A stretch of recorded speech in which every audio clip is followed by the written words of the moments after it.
Ozempic. Is it really a miracle drug? Is it a cure-all? Is it a silver bullet? Well, that's what we're going to find out right now. Joining me is my lovely wife, who is also a doctor, a board-certified physician for more than 30 years, Dr. Kathy. So, Kathy, first of all, let's discuss what exactly is Ozempic. Ozempic, first and foremost, is a diabetic drug for people who have diabetes who needed a little bit better control. That's what it was made for.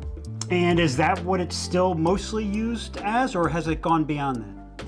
So when people used Ozempic, they did have improved diabetic control, but it was also noticed that they had a weight loss. So that was the thing that people started to notice and really hook on to the fact that there was kind of sudden, large weight loss that could occur. So how is it being used now typically? Is it mostly a weight loss drug? Is it still mostly for diabetics, or kind of what is the usage? All of a sudden there's been a big push to use it for weight loss, even though it's for diabetes. It was used off-label by people, which means not really for the indication that the medicine was developed. The generic name is semaglutide. So that was restudied by the FDA, and it was remarketed under another name, Wegovy, and that's what is used for weight loss.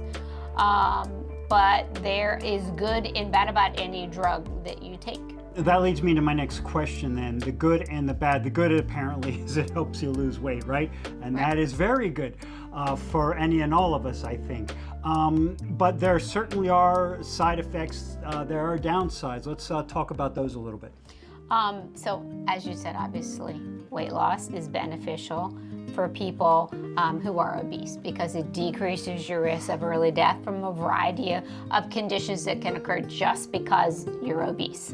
And that is the benefit, but the risks involve there's at least 25% of people have risks: nausea, vomiting, abdominal pain, diarrhea, constipation, pancreatitis, which is inflammation of the pancreas, which can be very serious and life-threatening. And those are known side effects. It is possible to decrease the amount of side effects by slowly increasing the dose of it. You still will probably have some side effects, maybe not as high percentage, but the really bad and kind of unknown thing about Ozempic, it is known to increase your lifetime risk of thyroid cancer. Typically, are the side effects, do they tend, you've mentioned some serious ones, thyroid cancer and pancreatitis. Do the side effects tend to be mild or moderate or severe? I don't know if there's any data on that yet, since it's still fairly new in terms of, broad usage. I do think it's varied, but there is a certain percentage of people who stop it because they just can't tolerate the side effects. Probably at least 7% of people who try it. One thing I have heard, and I wanted you to comment on, was that once you go on Ozempic, you really shouldn't go off of Ozempic unless you have serious side effects. Does that mean you're kind of stuck with it, like for the rest of your life? So if we're talking about Ozempic for diabetes, that's obviously based on your diabetic control. If we're talking about this drug purely for weight loss, it is known you will lose a certain percent of your body weight, but if you just stop the drug, you will gain the weight back, or at least the majority of the weight gain. And the reason why is because Ozempic, the way it works for weight loss is it decreases your cravings for food, and it makes you really full with minimal amount of food when you do eat your meal. And so unless you learn different things like eating better food, healthier food, less volume of food, the second you go off it, you're no longer full, so you're going to eat more. And if you're still eating the same bad food, you're going to gain it all back.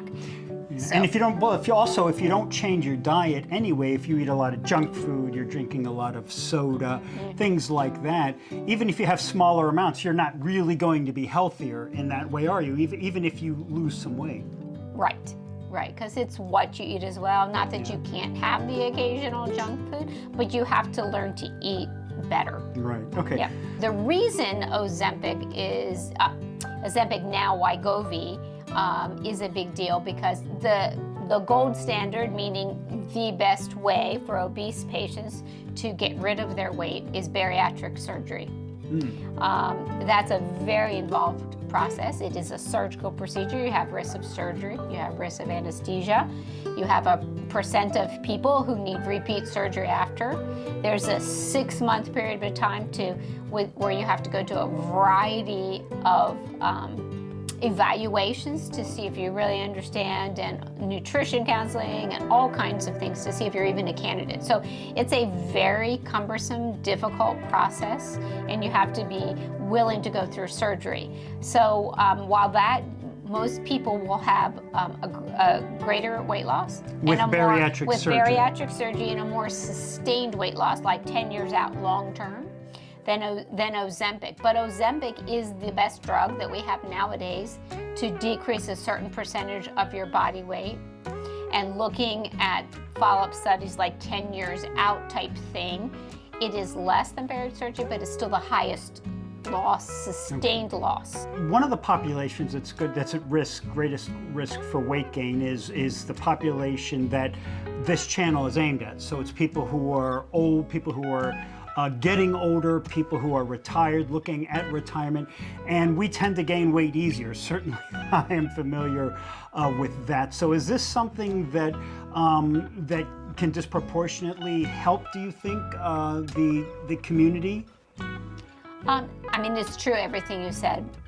People gain weight when they get older just because metabolism does change. Unless you kind of change your ways with that, you are going to gain weight. But this is not just because you have 10 or 20 pounds extra. This really should be used only for people who are obese.